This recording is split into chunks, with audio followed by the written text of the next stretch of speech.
Hello and welcome to the Week in Nintendo, GVG's Nintendo-focused podcast.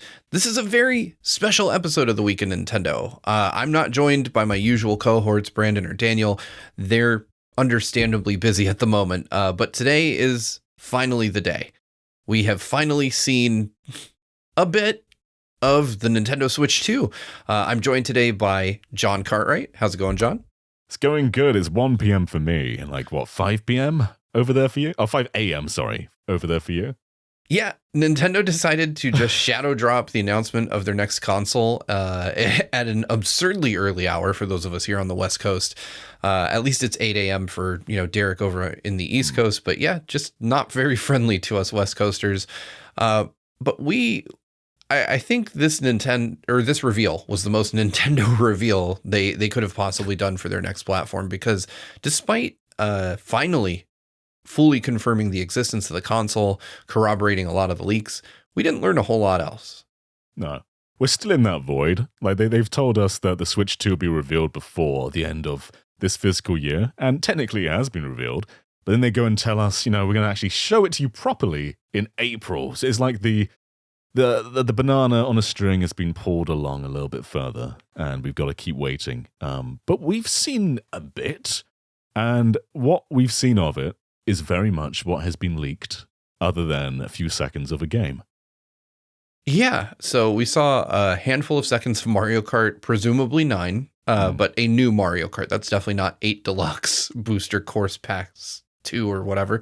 It's definitely a new Mario Kart game, but yeah, what we saw corroborated the leaks to a large extent. There was only one main difference that I could spot, and that was that the Joy-Con rails on the Switch 2 are actually color-coded to the Joy-Con that we've seen before. So the left side is blue, like actually inside the rail, and the right side is orange. But other than that, it is 100% the hardware we've seen. There's one other thing I noticed. In all renders and all footage, the C button does not have a C on it. It is just a big blank button. And I reckon that's going to change when they reveal it properly, because I guess they probably don't want us speculating about what the C button is, despite us knowing there's a C button. But I reckon when they show that in April, suddenly there'll be a C on that button. Yeah, I have to say, I think we were all expecting that Nintendo's release timing, or at least full reveal timing, would be significantly closer, because now we're a full 90 days out from finding out anything additional about the Switch, or at least presumably finding out anything additional about the Switch 2. What do you make of this? Did you think that they were going to kind of kick the can down the road to this extent? Not really. I thought we'd at least see, I don't know, some kind of release window or something, but I feel like we're not really in much of a different position that we were in before. They showed the console. They start off by showing the standard Switch, and then everything got bigger. The console got bigger, the Joy-Con got bigger. We saw the magnets, we saw a game, but that's it, really. They did show the Joy-Con sort of roaming around on the floor, which I think is meant to be teasing the mouse-like nature that you can do with it, but there's really not much to latch onto. We don't know the price, we don't know the release date. We do know that they're hosting some experiences around the world for you to try the system, and they're starting after April, so actually within April, after the Direct in April, and some of them are ending in June. The European ones, Amsterdam is ending in March 11th, I believe, and then there's an Asian one ending in June. So when this thing's going to release, I'd imagine it's after those experiences, so we're maybe half a year off still from actually owning this thing. Yeah, that seems wild to me. I think I was certainly hoping for a March release, let alone getting to actually see the console properly before then. I mean, one thing I did find interesting about this whole thing is I wonder if maybe part of this, if any of these will overlap, like following post-release. Like we had seen South Korea listed as one of the places that was the latest. And I have to say, I'm hoping that that's not true, but if they're only just doing the Direct in April, if it stands to reason, right? Like the Switch 1 had its big kind of unveiling party in January after this style of reveal for the console. And it was 2 months after that we actually got to purchase the thing. So I think you might be right. I think June might be when we actually are able to take this home with us. Right, and that's plenty of time to build up the hype. We know in April there's going to be a proper showing, a direct showing us games. And like what we saw with Mario Kart, it's exciting that we're finally getting a new Mario Kart after almost a decade. But they're just teasing us. The art style's cool. Mario's kind of got that sort of chibi look that you had in Mario Wonder. It's a lot more bouncy, which is really great to see. But the actual visual overhaul, I don't quite look at it and say like, oh, that's a generational leap. But then you look at the scale of everything though, and I think there's more to this than that. I think it's more than just another Mario Kart. 'Cause it looks like they're going off-roading in like a really large level. So I think there's definitely a lot more that we'll have to learn about Mario Kart before making snap judgments about what we saw there. Yeah, I will also agree with you that, visually like that bit of gameplay didn't really give us, a whole lot to go on in terms of the horsepower or visual fidelity of this thing. However, Nintendo has also lent a lot of credence to leakers with this announcement because, well, the hardware exactly matches what we've been seeing, and specs were leaked just yesterday of, full on like clock speeds for the Switch 2, which seemed to indicate almost a 10 times performance increase over the previous generation, which would be utterly massive. And then DLSS on top of that as well. So like the clock speeds don't tell the entire story as to what we're going to get. It's going to be more than that. Yeah, I agreed. Precisely. It's going to be interesting to see what Nintendo actually has to show us when they get to that April Direct. April is really far away, feels really far away now. But we were watching in a Discord call together, a few of us, and you guys were like, "Oh, February, that's not far." And we were watching the UK version of the video. I was like, "Guys, that's April." Yeah, yeah. Nintendo UK got theirs up just a few minutes before the US, and even though I knew you were right, I had to go back and watch the Japanese one just to make sure to wash away any remaining hope. But yeah, Nintendo's going to Nintendo. This is probably the most Nintendo way to reveal a new platform, to just kind of, give us the most minuscule teaser you can give us and then say, we've met our obligation. We'll see you in April. I did want to circle back to the Joy-Con for a minute though, because you mentioned kind of an allusion to the rumored mouse mode for the new Joy-Con. I saw what I think was like a cable coming out of them in that bit of the trailer. It looked like there was either a Joy-Con strap or some type of cable coming out of the bottom of the Joy-Con when they were racing along next to each other. I think it might be the Joy-Con strap. And I'm looking forward to that because I'm so scared of attaching the straps to the current Joy-Con. Like pulling those things off, it's hard. But when you just magnetically attach it, that's so much better for them. Right. Yeah. I wonder if this magnetic attachment system will do anything to address the issues I've had with Joy-Con basically attaching to stuff over the last 8 years. Because I don't know about you, John, but every now and then I'll notice like one Joy-Con or another will be slightly less attached. And so it's like uneven, and you can actually like, it feels like you could just pull and like force it off, which you absolutely shouldn't do. But I always have at least one that feels like it could just come off if I applied a little force to it. My right Joy-Con are my primary color ones. That one just slides off sometimes. So I'm playing at 0.99 and suddenly the controls just stop working. I'm like, what's up? And it's just, it looks like it's connected, but then you move it a bit and it's completely off. So I'm definitely looking forward to a tighter connection with these.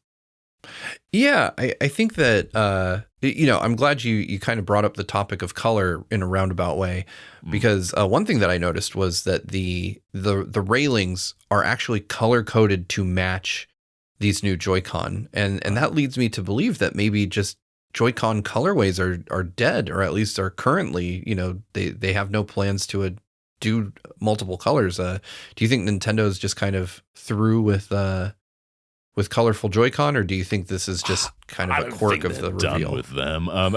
They're too much of a market to like customize your Switch and make it your own thing. I do like though how it's red and blue, which you think is like a homage to the original Switch, but I think it's more magnetic, like red and blue magnetic polarity. Oh, right? That's true. I like that idea. And maybe, so I wonder, even if they do like additional colors, if they'll maybe keep the kind of inner bits red and blue, just to, maybe that is a way of communicating to the consumer, like this one goes on the red side, because IGN did very famously, like when the first Switch came out, put them on the wrong way, like, and then have to like hammer them off of the console. Yeah, I mean, this just makes it simpler though, right? Because the people can't really cause any damage with this.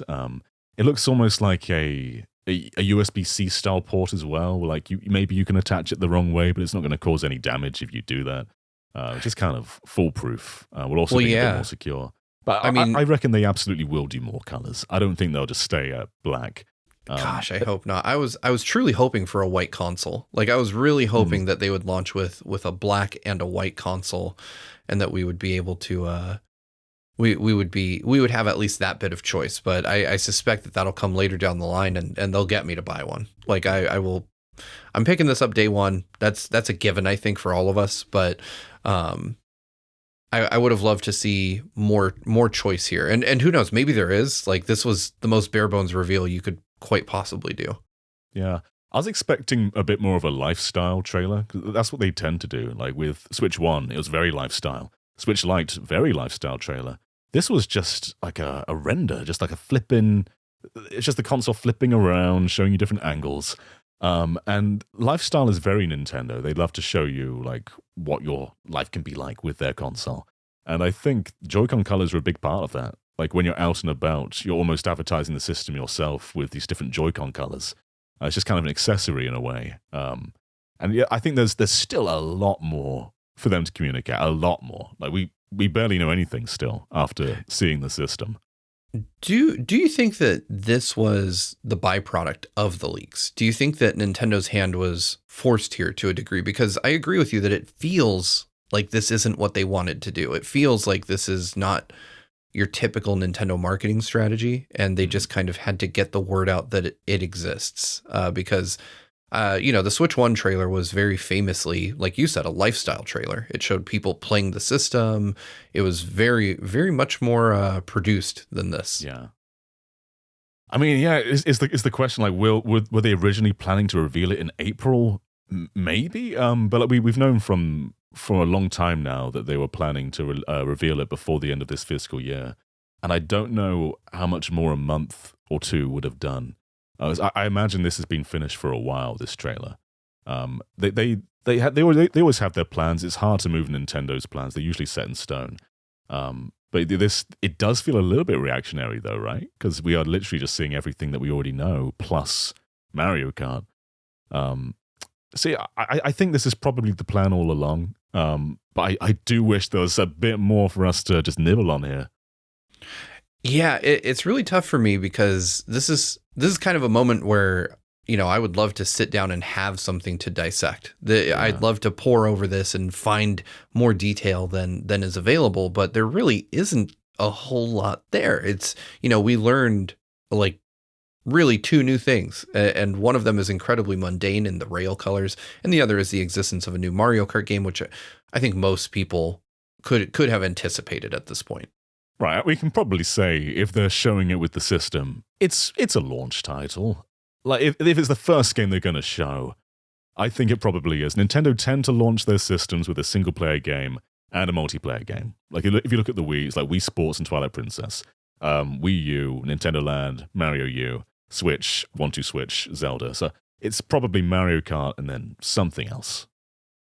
Yeah, I fully anticipate that single player game is likely a 3D Mario game. I can't imagine that it would be anything else, just because Nintendo kind of has to have some big gun. They usually like to launch with one of their tentpole series alongside, and Mario Kart 9, of course, is a tentpole series for Nintendo. But if you're talking in the single player realm, for the Switch, we clearly had Breath of the Wild. There's no way a new 3D Zelda's ready. So I think we get basically a 3D Mario, because it's been several years since even what was it, Super Mario 3D Land Bowser's World Fury. plus Bowser's Fury. Yeah. So it's been several years since then, and we speculated at the time that Bowser's Fury was a template for an upcoming 3D Mario. So I suspect we'll see the fruits of that labor, and maybe Nintendo's just not ready to show us. But it does feel very different, and not necessarily in a good way, to 2017's reveal, where we got to see Breath of the Wild. We got to see a little snippet of Super Mario Odyssey. We got to see Splatoon 2, all in that reveal trailer. And where here all the we just got a third-party game. stuff. Like Skyrim was a statement. Nintendo missed out on Skyrim, and suddenly it's here on a handheld. We had NBA as well, sports game. I think Wii U missed out on those. Like, there was a lot of third-party statements there.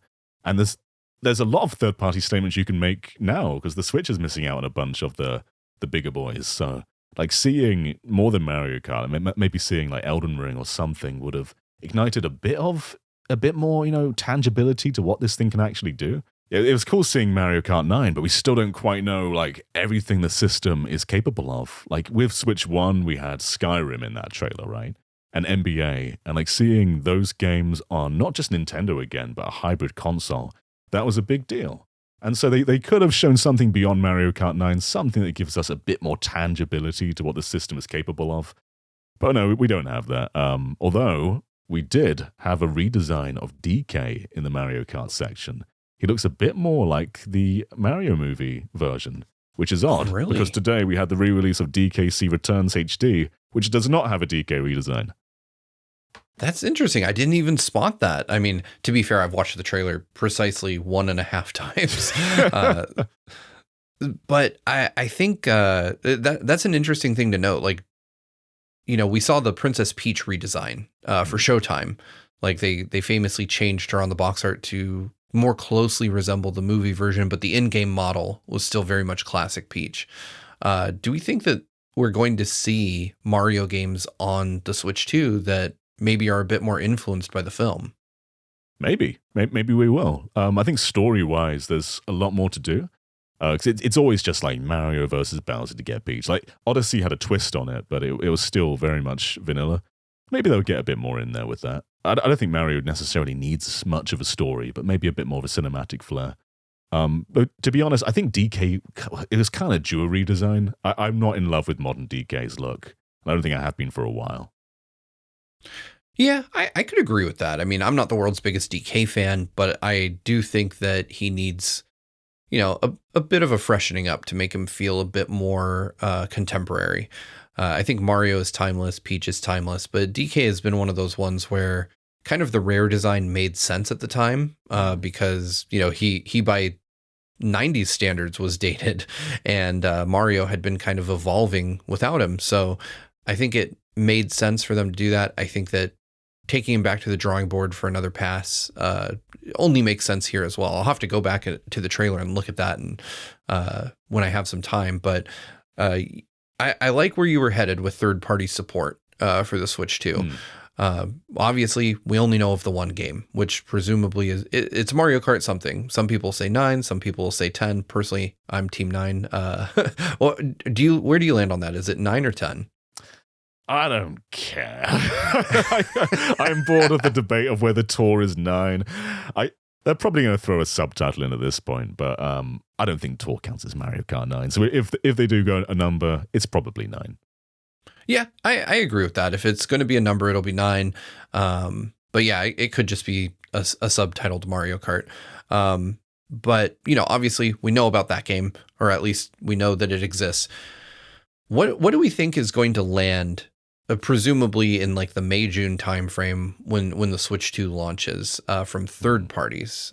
You mentioned Elden Ring earlier. Do you think that that's going to make the cut? Absolutely. I think basically any game from a Japanese publisher is probably going to come. Over in Japan, there is a sentiment that, we heard from Square recently, they don't want their games to be exclusive to PlayStation anymore. And understandably, if it's just PlayStation and PC all the time, you are missing out on a huge chunk of the audience because a lot of Japanese people were just not playing on home consoles. But then if you go multi-platform to Xbox, is that changing anything? Is that audience playing those games? Not really. So Nintendo is kind of the other bastion of that. So I'm pretty sure Final Fantasy VII Remake is going to come. Maybe Rebirth if it can handle it. Elden Ring, absolutely. Anything from Capcom, I think all the Resident Evils are going to come. There's anything Japanese, I think, is on the board to come. Yeah, I can agree with that. Obviously, there have been rumors around other Western titles as well. It sounds like Ubisoft is going to be supporting the platform to some degree. There were some retail leaks for pre-orders, which I have to wonder how accurate those retail pre-order leaks are now, because we're definitely not even close to pre-orders happening for this thing. No. And Red Dead 2 was one of those leaks, which I believe, because Rockstar have actually been really supportive of the Switch when you look back. Like, they've done L.A. Noire, Red Dead Redemption 1, the GTA trilogy. Like, everything they can do, they did do. Yeah, and it's an interesting thing. I would say that I wouldn't be surprised if GTA 5 ended up landing on the Switch too, because there were, for a while there, very heavy rumors of GTA 5 landing on the original Switch, which tells me that, I mean, going back, we have to remember that GTA 5 itself is a decade-old game. It's a 360 game at its core, right? Yeah, so there's no way it couldn't have been ported to the Switch One. Yeah. The rumor at the time was that it was just the storage media for the Switch One that held GTA 5 back, that Rockstar wanted a bigger card, Nintendo couldn't provide it, and thus the deal fell apart. But I would wager that Switch 2 will accept much larger media than the current Switch does, which would make GTA 5 a possibility. Well, here's a more exciting question. Is GTA 6 a possibility? Oh, that is a very interesting We don't know, question. do we? Based on the trailer, we have no idea if that's a possibility. Yeah, I mean, we've learned nothing really. Like, if you pour over the Mario Kart footage that we have, you can't really tell if there's, it doesn't, to my eye, at a very casual glance, it doesn't look like Mario Kart 9 or whatever it will be called has ray tracing enabled or anything really. Like you said, the scope of the track is huge, but compared to something on the level of GTA, that's obviously nothing. So it would be interesting to see if a port like that is possible. The Switch One did manage at several times throughout its existence to wow us with what have come to be known as impossible ports, The Witcher 3, Doom Eternal, stuff like that. So do I think it could be technically possible? Maybe. It's really hard to say at this point, but I wouldn't put it outside of the realm of like technical feasibility, but I do wonder if Rockstar would want to invest the effort. Like you said, they've put everything they can, but they very clearly backed off in certain regards. And I can't imagine GTA 6, when it does come out, being under like 200 gigs or something like that. Well, in terms of what we know from leaks, so this is going back a year or two now, there was that Gamescom leak where people saw the Matrix demo running on Switch 2 hardware. And that thing struggles to run on PS5 and Series X. So the fact that it was running on Switch 2, or at least a dev kit of Switch 2, that is a massive sign of what it can do. And Unreal Engine's been a scary thing on the Switch. Whenever a Switch game is running on Unreal Engine 4, I pretty much know it's going to have terrible image quality. So the fact that it managed that is impressive. And it's kind of a good benchmark for what Unreal might be able to do on the Switch. But whether GTA 6 is possible, I think it, like, shooting for the stars, I think that it's possible for sure, and would be a great deal more exciting than GTA 5. Yeah, I 100% agree with that. I think that this would be the way you'd want to participate in the launch of something like the Switch 2, right? You'd want to have whatever the next big marquee game is. And it's certainly the game Nintendo would want. Like, if Rockstar is coming to Nintendo to develop for the Switch 2, Nintendo is not going to say, "Oh, we want the 10-year-old game," not Nintendo the one that's coming out published GTA soon. the trilogy on Switch. I didn't realize that. Yeah, they published it. So, like, I think they are absolutely knocking on Rockstar's door. If it's possible, they'll do it.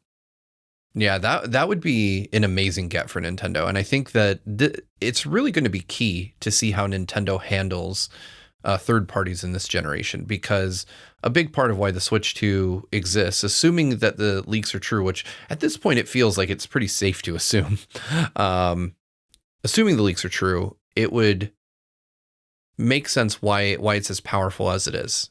Because I guarantee you, over the last 8 years, developers have come to Nintendo with myriad complaints about how the Switch 1 performs, right? And Nintendo themselves internally have to have their own complaints, given how, frankly, at times, dodgy the performance of some of their own first-party efforts were. Right. And load times as well. Animal Crossing New Horizons, great game, bad load times. Takes so long to boot your island up.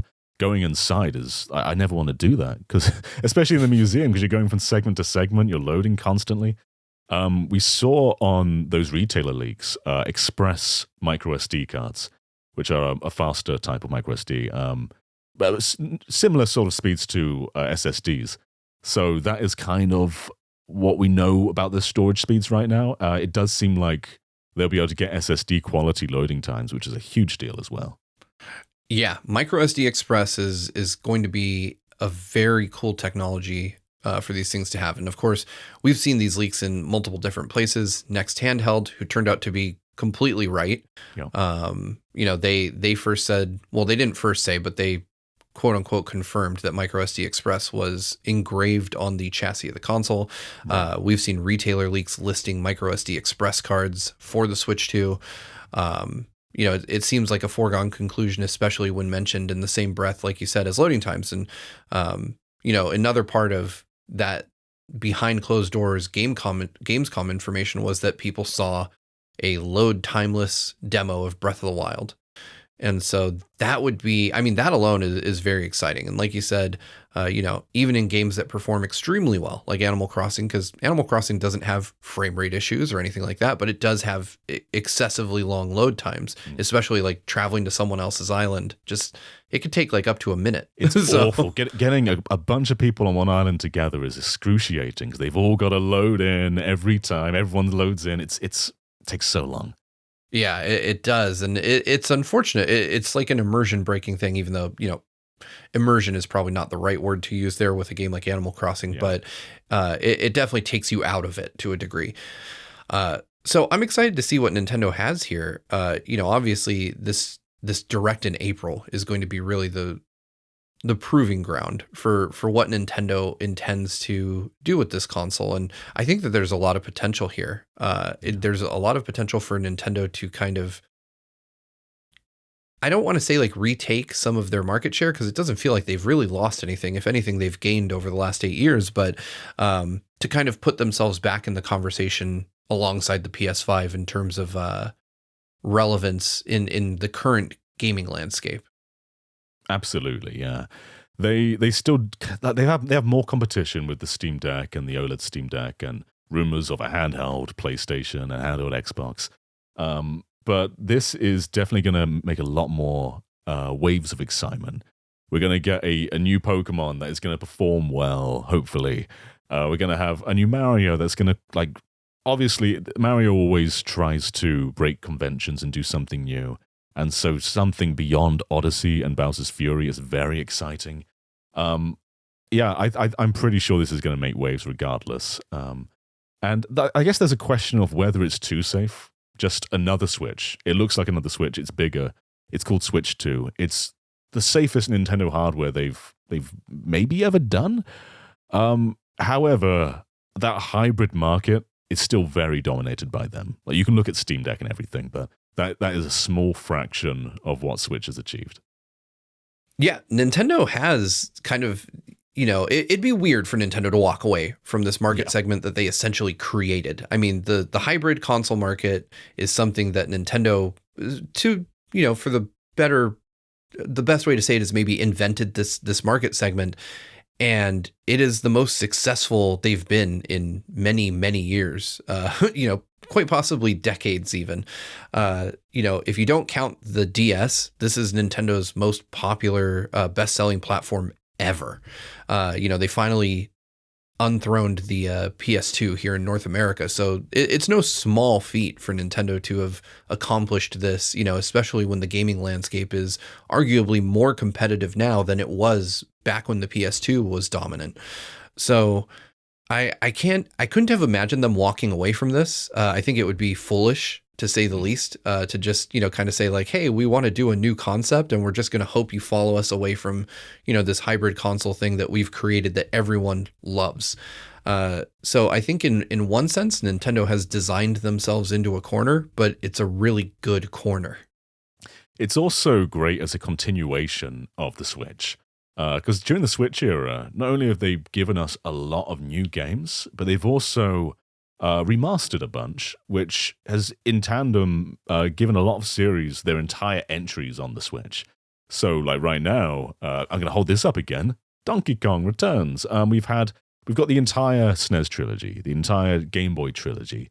We've got Returns now, Tropical Freeze. Like, all of Country is on the Switch. All the Pikmin games are on the Switch. All the Xenoblade games are on the Switch. It's slowly getting to a point where, like, everything is just kind of there. Obviously, we're still missing some gaps, but there's always a possibility of, like, Wind Waker and Twilight Princess, and then most Zeldas are on the Switch. And at the end of that trailer, they talk about backwards compatibility in a small little slide there. They say not everything is going to work, but most of it will. And I think by that, they probably mean stuff like Labo VR, where it physically cannot work because the system is larger than the actual cardboard frame. I was wondering about that because I saw that too. I was wondering if you think this will also include the 11 or so IR camera games. Do you think Nintendo's just going to say, no, we don't want to do that? I mean, is there any reason you can't just sync your old Joy-Con to this, like just via Bluetooth? That's a good question. Because I don't think they'll not let you play Ring Fit Adventure. That's like one of the top 10 best-selling games. I was wondering the same thing myself. And that is true that Ring Fit Adventure uses the IR sensor. So possibly, it would not be. But I have to wonder if that's just like that small of a list, like things that require specific like Labo hardware. Because it almost feels weird to call it out in that case if it's like 4 games or 5 games. Right, yeah. It could just be saving themselves, because if you promise backwards compatibility, then you expect everything. But there are a few things that just physically won't work with larger hardware.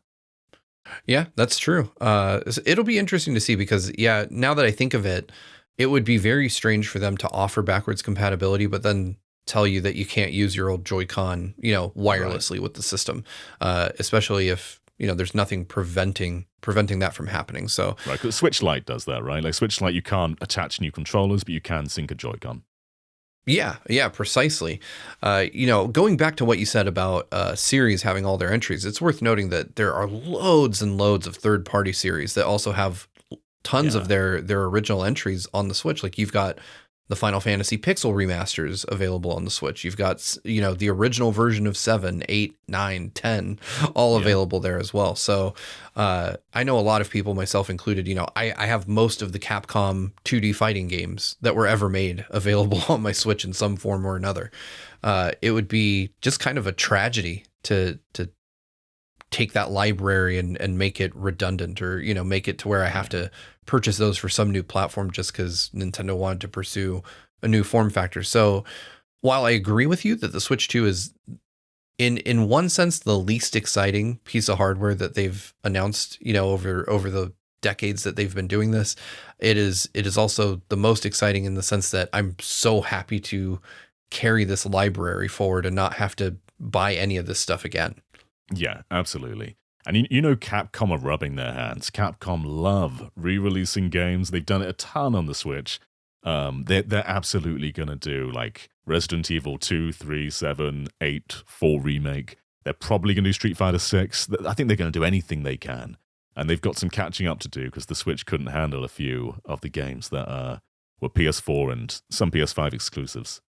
Yeah, One thing that I've been curious about, do you think this marks, at least for the time being, the end of cloud versions of games? Oh, yeah, I think so.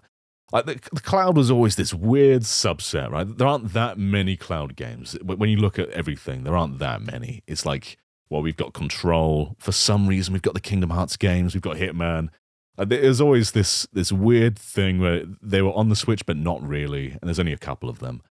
I don't think we'll ever get a cloud game again. And if we do, it's something that, was always cloud. Like if like Microsoft Flight Simulator comes, that's partially cloud-based anyway. But I don't reckon that we're going to see this come back.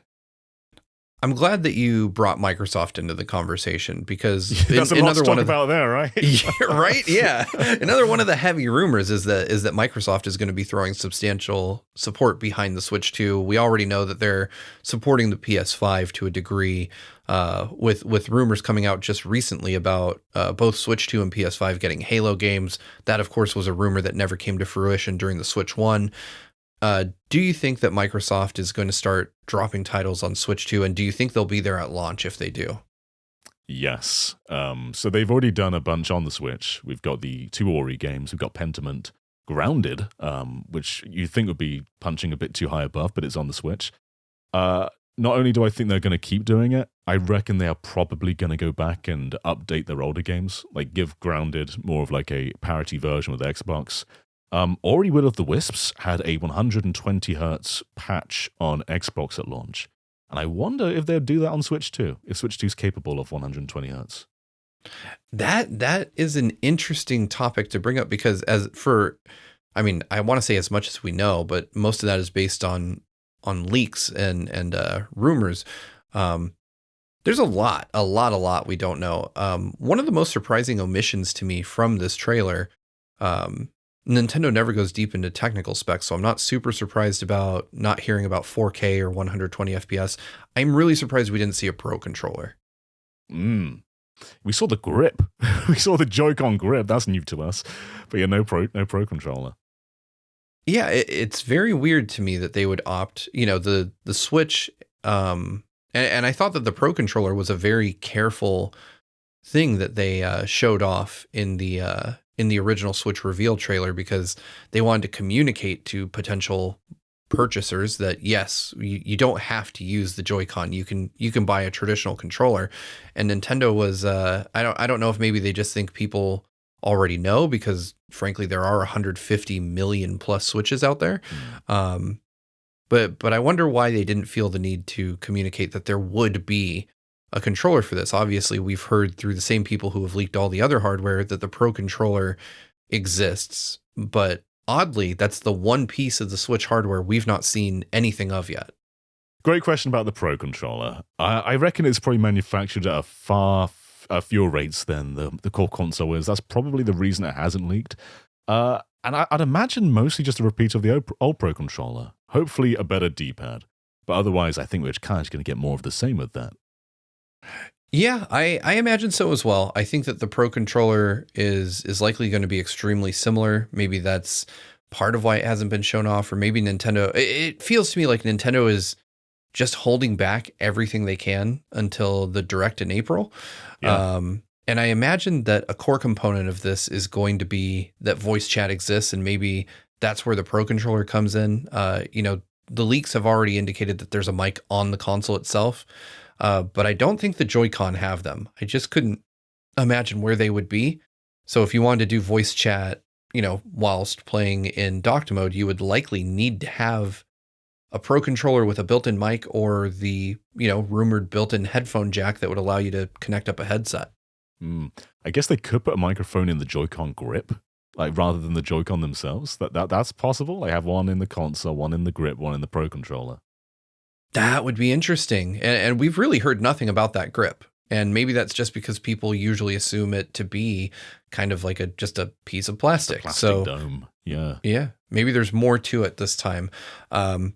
But I think we've probably exhausted everything there is to say about this. This was a 2-minute trailer that barely showed us anything. We're like, okay, let's go for half an hour.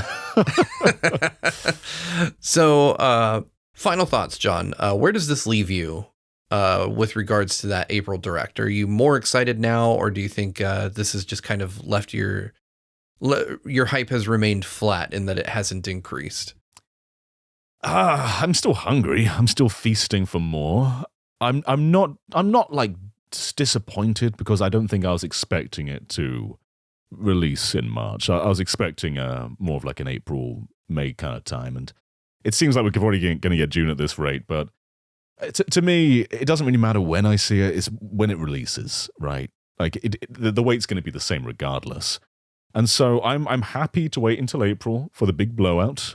I do wish we saw more today, but I'm fine. I'm fine having seen Mario Kart. If it were just the console and no other game, I'd be singing a very different tune. I'd be like, what, why would they do that? But the fact that we at least saw something, even if it wasn't the best technical demonstration ever, it was.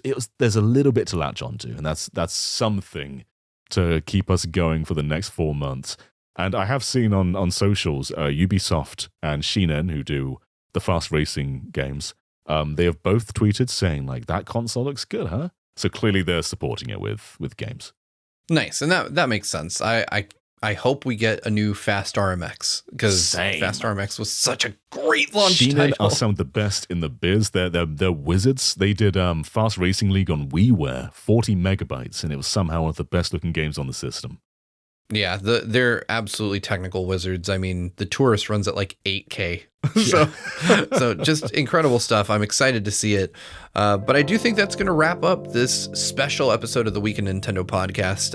Thank you all so much for listening. Thank you, John, for joining me for this one. So if you'd like to get episodes of the Week in Nintendo early, you could do so by joining our Winner's Circle. That's over at patreon.com/gvgaming, where you can find out more.